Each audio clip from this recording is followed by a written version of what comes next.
What's going on, comic book friends? Jimmy C. I'm back. It's Saturday afternoon. I'm actually doing this video for a second time, much to my chagrin, because I hate to do that, and I rarely do it. I did the whole video perfectly, and of course, I look down and I stare into the iPhone abyss, because the screen was black, so I'm a little annoyed. But I want it to be right, and I want to get this out to you guys. So anyway, I went out today. It's called Superheroes Hospice. Basically, once a year, this charity, they solicit comics all year long. I think one guy runs it only. And they have a big sale, and a ton of dealers go, and regular people, and you get comics really cheap, this and that. They have like thousands and thousands of comics. So I went there, and I got there at 9:30. It opens at 10. So like I'm sitting in the lobby, they're not letting you in. There's a main floor, and then there's an upstairs with quote-unquote better books. So I'm sitting there, and I'm like, you know, we can't get in, but like I could take the elevator, because it's a public building. I could take the elevator to the second floor. Like, who's going to stop me? So I just went over to the elevator. I went to the second floor, and the whole room was set up and ready to go. So I had my, I got to go through half the room before they opened up upstairs and look through, you know, before, cause, you know, there's tons of guys there. They're picking this place clean. So anyway, let me start first. Like, this is a great premise, you know, it's all for charity, but like their price structure is ridiculous. Like, here it is. So like downstairs, it's 10 comics for $1. 20 comics afterwards are 50 cents each, and then everything else is a quarter. So essentially, 30 comics for 20 bucks, and then 25 cents each thereafter. And then upstairs, it's even more convoluted. You need to get Cliff Notes for this place. Everything's color coded, so no sticker or white is at $2, up to X amount, and then they're cheaper. You know, yellow's $4, green's $6, blue $12, red is whatever, and so on and so forth. That's my dog choking on a hairball. But like, it's just too much. It's like, if you should just charge 20 bucks to get in, and it goes to the charity, and then everything in the place is like 50 cents or $1 or a quarter or whatever. Like, pick a price and that's it. Instead of making, because these are all old volunteers. When you check out, it's like torture. They have to go through the books, get a calculator. You know, I'm surprised. You know, you need an abacus to go through this stuff. It's ridiculous. So anyway, I went upstairs first, so I had a good 20-minute jump on everybody upstairs, with all the color-coded scheming. So this is what I got. So I got this book because I have the original art page from this issue with Punisher and the Lobo Brothers. So mind you, like, I knew I had like 20-minute jump on everyone, so like I couldn't be looking up stuff on eBay and like prices and origin. I grabbed this. I thought it had a significance. I don't know. I don't think so. I grabbed these two. I thought there was something, you know, it reminded me of the first Harvey Bullock with like the flames. So like I think that's what I was thinking of. You know, because you know, you see all these covers on YouTube and like you try to remember everything, but anyhow, I grabbed this Avengers #1 Liefeld. Got this, a nice beater copy, but still nonetheless for $2. X-Men 129. Grabbed this nice Spidey 298. They had a nice run of McFarlane from like 303 to like 325, and you could essentially get them for $2 a piece, and then after 10, $1 with their formula of nonsense. So like, and they were all in nice condition. I wanted them, but like I'm not trying to like. I was trying to watch what I spend. Grabbed a nice little J. Scott Campbell. Boom. Another J. Scott Campbell. Boom. Grabbed this first ROM. For those of you guys who remember from my contest video, I was doing like, you know, look up the year and month you were born and see what came out. So this is me, December 79. So I was happy to get a nice copy of that. Well, it wound up being $4.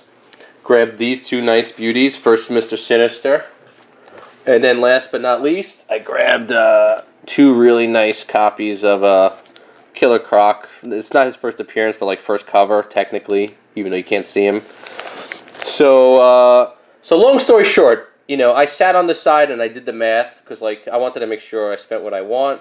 So I kicked a few books back, and this added up to $35 using their convoluted mathematics color scheme. So I go up to the guy, I said, bro, $35, I just did it all. Of course, ain't a retentive, he doesn't believe me and he has to do it himself. Maybe they have to, whatever. So I'm sitting there, and like one of the comics had like a comic on the backside, just by accident, whatever. And he's like, "Oh, there's 2 comics in here." I'm like, "Oh, all right, all right, $36. You take an extra dollar, whatever." "Oh, well, we don't know what comic it is." I said, "Bro, it's a freaking Batman. Like, well, we have to look it up." I said, "Are you kidding me? What do you think? It's worth $1,000? Isn't this a charity and this is all fodder you got donated? Like, take an extra dollar." I said, "You know what? Keep the comic. I don't want it." Like, I was so mad. Like, it's such stupidness. Like, you gotta go call someone and look it up to make sure, like, I'm not slipping an AF-15 there. Like, are you kidding me? So I was a little annoyed. So I went downstairs. Now, mind you, downstairs, it's basically, 20 bucks for your first 30 comics and a quarter thereafter. Now, my rationale is this. I just dropped 35 bucks. I should be in that 25-cent tier. And don't get me wrong, it's for charity, but I'll get to something else down the road. And, like, I'm not Scrooge McDuck or, oh, what's his face? Anyway, so I go downstairs and I'm like, if I even go up to them and say, "Oh, I paid X amount of dollars upstairs, give me these books for a quarter," they're going to come back at you with, "Oh, but it's for charity," trying to shame you. So this is what I got downstairs. So downstairs, everything. So here's what I got downstairs. I grabbed two of these. First time they meet, Deadpool, Wolverine. I bought this book and showed it before, and they had 4 of them near mint, so I took them all. I don't care. Shout out to Mercenaut. Take them all. If you like the book and you think it's hot, you take them all. Who cares? I'll take 30 copies of something if I want. It's my prerogative. Anyway, first appearance of Gorgon.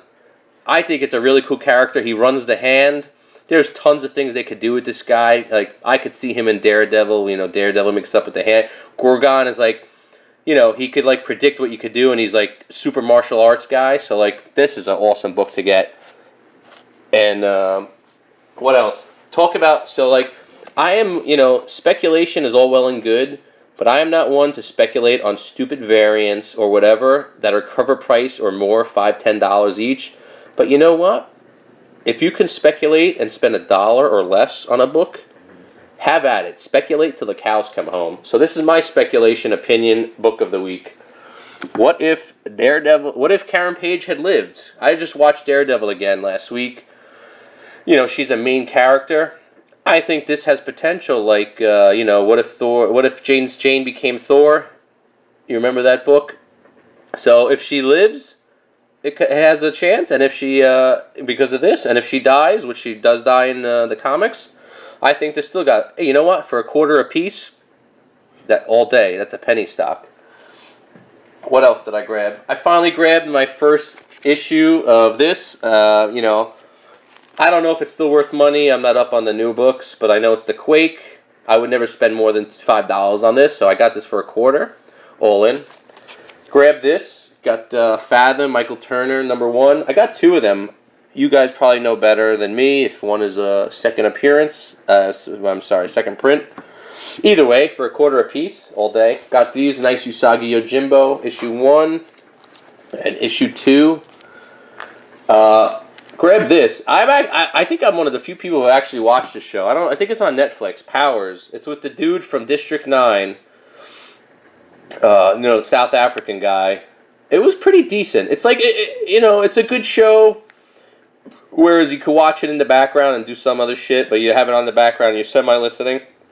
For those of you who don't know, Powers, he's a detective in the superhero squad division. Like, they have Vice and Homicide. In this world, they got superhero division. And he was a superhero and he lost his powers, and now he's a cop. And that's the premise of the story. So it's digestible. It's pretty good. So this is issue 1. I don't know if it's like the first original issue, because I know it's Image. I think it's Image, but like this is Icon. Whatever. I grabbed it. And anyway, look what I got on a lark. 4 touchdowns in one single game. I couldn't believe they had like 5 variants of this. I'm like, I can't believe. You know something's wrong when Married with Children has 5 variant copies. So I just grabbed the one. Even though they were a quarter a piece, I couldn't bring myself to buy 5 copies, different copies of Married with Children. And it's like Hobgoblin. I gotta check if the glasses are in there. Then it's money, baby. I could retire. Winding down. One of my dealer buddies was there. You know, there's tons of dealers there because, you know, essentially the books are 25 cents a piece after the first 20 bucks. So I know so many dealers, they go there and you get all your stock there. There's dealers there taking boxes upon boxes of books because, like, they're nothing. After the first 20 bucks, they're a quarter each. You know, it's gold. So anyway, one of my dealer friends gave me this. This is unverified, but you guys should check it out. He told me this is the first time Joker is in a Brave and Bold comic book. I don't know if that means anything or whatever, but, you know, with the Suicide Squad hoopla and everything, something to investigate. I don't know if that makes a difference. On eBay, it's not going for much, $6. So I did one last thing. This is the last book before it got cut off. I grabbed this one last go around, Empire of the Dead, #1. Given all the Walking Dead hoopla, this book, I got this book for a quarter, and this book's going for like $30 on a bad day to $50 on a good day. And it just goes to show, you give one last go around, like in a sea of comics, and you never know what you're going to get. It's like a box of chocolates. Okay, guys, so we're doing two things I hate, editing and redoing videos, but I started my other story. I'm going to continue. So anyway, I've been sitting on this story for a while, since before I was married. I've been wanting to get a letter from Steve Ditko for the longest, and I'm like, you know, he must get tons of letters. How am I going to do it? And then it hit me, like, I'm getting married. So, like, what better than to invite him to the wedding? I had a bolt of lightning hit me, strike of genius. So, like, you know, because how many letters does he get a day? I mean, I don't know, but, like, so wouldn't you think a gold envelope would catch his eye? So I sent him our wedding invite. For those of you who are interested in checking it out, two-sided story, how we met, picture, insert, yada yada. And I'm like, this is a stroke of genius. So I told Jenny, I'm like, Jenny, you have to write this guy a letter saying, like, oh, my fiance loves comics, yada yada yada. You got to ham it up and make it good, and invite him to the wedding. And she was against it. She goes, no, what if he comes? You're going to ruin my wedding. You're going to hang out with him all night. I said, Jenny, I got a better shot of being bitten by a shark, hit by lightning, and winning the lotto in the same night than this old guy actually accepting and coming to our wedding. But she doesn't know him, so, like, she has no idea. She just thinks if he comes, she's screwed. And I'm going to pay attention to him all night, which was funny. So I said, no, he's not going to come. You just got to do it for me. You never know. And you got to handwrite it. She's like, no, I'm going to type it out. I'm like, no, because he could think like some guy wrote it, like a psychopath. I said, you have to handwrite it, because, you know, girls have distinctive girly right handwriting. So, like, I gave her the... Sexist. It's not sexist. It's true. Especially Jenny. She writes like a super nerd. You'd know it's a girl from a mile away. Anyway, so, like, you know, I gave her the broad strokes what to say, and Jenny, being an English major and a copywriter, she made it even better and augmented it, and we mailed it off. But this was in like August. So what are we in now? November. I've basically given up hope that he read my envelope. Maybe he hates gold, or his assistant didn't even look at it. But you would think, like, he randomly responds to people. He would have responded to if he opened the gold letter and got invited to a wedding, he would have, and a beautiful handwritten note by a girl who loves her fiance, he would have written back. So I like to think he didn't open it, because if he did open it and didn't write back, F that guy. And I hope he has Alzheimer's. But what? Oh, what? That's funny. It's horrible. I'm just kidding. They know, my fans. Anyhow, this is Jimmy C signing off. I hope you had a good day. You know, I did all right today at the quote-unquote charity. That's about it. Now I gotta go take an hour to figure out how to edit and splice all this shit. Take care.